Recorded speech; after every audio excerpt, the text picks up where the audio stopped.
Pemirsa, demi menjaga semangat netralitas, Ombudsman dan Perludem mengusulkan penundaan penerimaan calon ASN hingga pilkada usai. Namun Menpan RB Azwar Anas menyatakan penerimaan calon ASN akan berlangsung sesuai jadwal. Namun apa yang menjadi alasannya?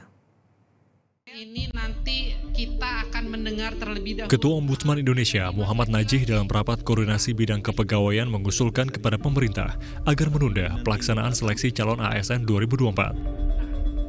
Usulan ini dilandasi oleh adanya indikasi keterlibatan aparatur sipil negara selama proses pemilu 2024. Hal ini pun menjadi sorotan dalam sidang sengketa Pilpres 2024 oleh Mahkamah Konstitusi.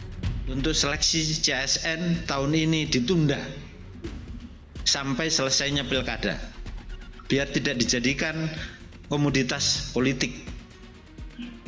Pak BKN, mudah-mudahan usulan ini bisa didiskusikan ke depan bagaimana agar isu CASN seleksi ini dipending dulu.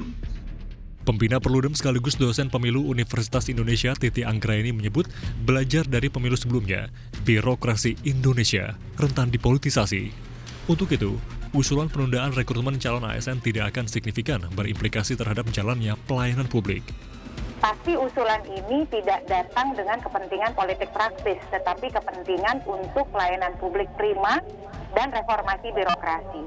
Itu yang pertama. Yang kedua, memang kalau pembelajaran dari pilkada dan pemilu sebelumnya, birokrasi kita rentan sekali untuk dipolitisasi.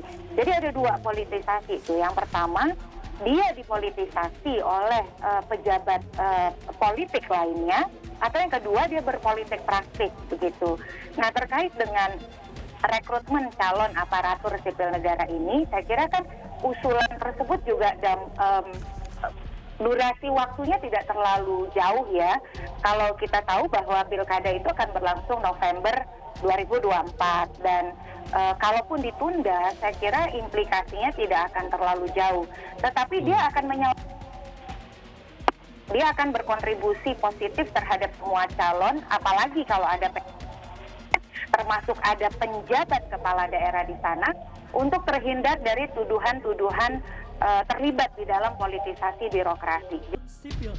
Namun Menteri Pendayagunaan Aparatur Negara dan Reformasi Birokrasi menyebut seleksi calon ASN 2024 tetap dilaksanakan tanpa menunggu rampungnya Pilkada Serentak 2024. Pendaftaran seleksi calon ASN 2024 akan tetap dilaksanakan pada Juni mendatang. Teman-teman sekalian, bahwa ini adalah keputusan dari Undang-Undang ASN nomor 20 tahun 2023, di mana telah diputuskan bersama Komisi 2 bahwa penyelesaian tenaga non-ASN selambat-lambatnya diselesaikan pada bulan Desember. Sehingga pertama, dari sisi regulasi tidak mungkin ini ditunda. Desember 2024, Jadi selambat-lambatnya menurut undang-undang harus diberesin di Desember 2024.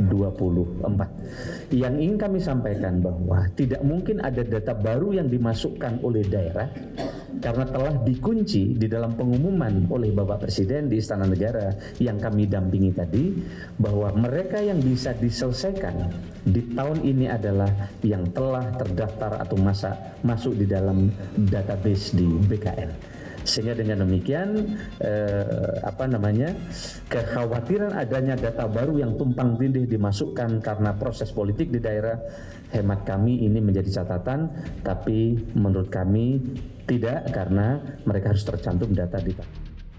Sedari tahun lalu, Presiden Jokowi telah mengumumkan kebutuhan ASN tahun 2024 sebanyak 2,3 juta formasi. Penerimaan di instansi pusat sebanyak 429 formasi, sekolah kedinasan 6.000 formasi, dan penerimaan instansi daerah sebanyak 1.867 formasi. Tim Liputan Metro TV. Jelajahi cara baru mendapatkan informasi. Download Metro TV Extend sekarang.